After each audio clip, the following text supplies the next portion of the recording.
vous Samuel Billon. Il est le président du mouvement des réformateurs, candidat à l'élection présidentielle de 2011. Bonjour, Monsieur Billon, et merci d'être là. Bonjour Léla et merci de l'invitation. Je suis heureux d'être pour la première fois sur votre plateau.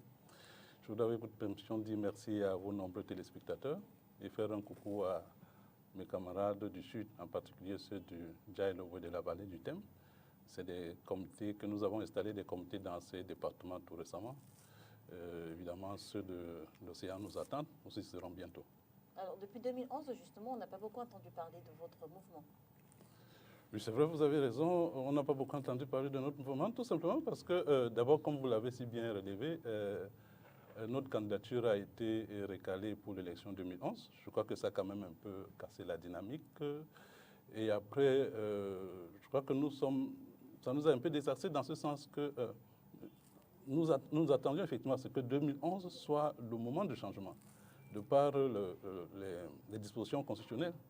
Mais malheureusement, le RDPC qui a violé les dispositions constitutionnelles pour Pourquoi votre lever le candidature verrou. a été écartée en 2011?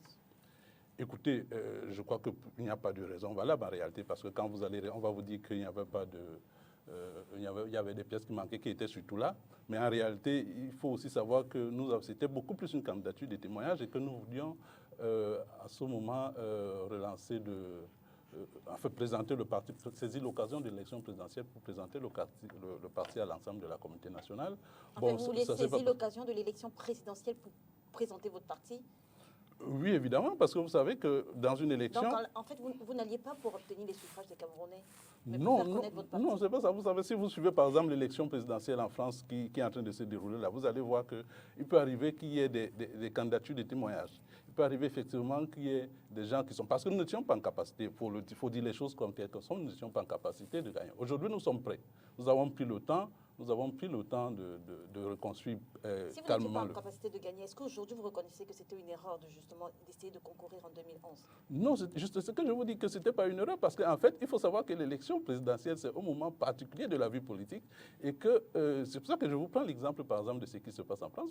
Bon, Nathalie Arthaud, par exemple, en France, ou bien Jean Lassalle, ce pas des gens qui partent pour gagner, mais c'est des gens qui font des candidatures de témoignages. Donc, ça veut dire qu'effectivement, l'élection présidentielle peut être un moment de communication.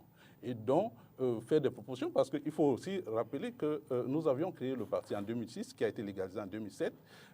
En 2011, beaucoup de nos concitoyens ne connaissaient pas le mouvement réformateur.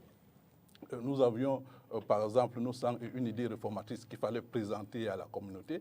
Nous avions une candidature qui était préparée, mais il faut dire les choses telles qu'elles sont. Ça veut dire que c'était une candidature beaucoup plus de témoignages. Aujourd'hui, nous avons pris le temps, nous sommes prêts, et il ne fait aucun doute que lors des prochaines élections, ce ne sera pas seulement une candidature de témoignages. Nous irons pour gagner. Quand vous dites prêt, vous mettez quoi exactement? Parce qu'entre 2011 et 2025, qu'est-ce que vous mettez dans « nous sommes prêts » ? Bon, ce que nous mettons dans ce que nous sommes prêts, c'est qu'aujourd'hui, par exemple, nous sommes à peu près à une quarantaine de fédérations sur l'ensemble du territoire national. En 2011, nous ne l'avions pas. Ça veut dire qu'aujourd'hui, nous avons des relais. Nous avons 30 comités départementaux installés aujourd'hui qui sont prêts à soutenir une telle candidature. En 2011, il n'y avait pas ça. Donc, c'est pour dire que nous avons quand même fait un travail de profondeur, un travail bien sérieux et qui nous permet aujourd'hui d'être prêts et de concourir efficacement.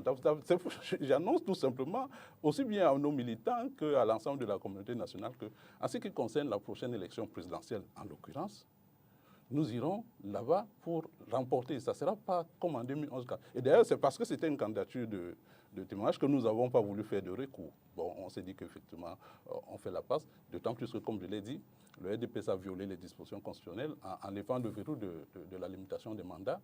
Et puis, donc, de ce coup, on s'est dit, OK, bon, on va aller voir jusqu'où ils vont aller. Et on voit aujourd'hui jusqu'où nous sommes, parce qu'en réalité, depuis qu'on a levé cette disposition, vous voyez que tout va à volo. Rien ne marche dans le pays. On a le pays qui est aujourd'hui en guerre. On a une situation difficile. Vous en parlez avec notamment une forme d'incapacité au sommet de l'État. Donc c'est très difficile. Alors qu'en 2011, nous avions dit qu'il fallait que le président actuel respecte les dispositions constitutionnelles. Mais ça n'a pas été fait. Et nous sommes aujourd'hui dans une situation très difficile qui est due à cette modification de la Constitution.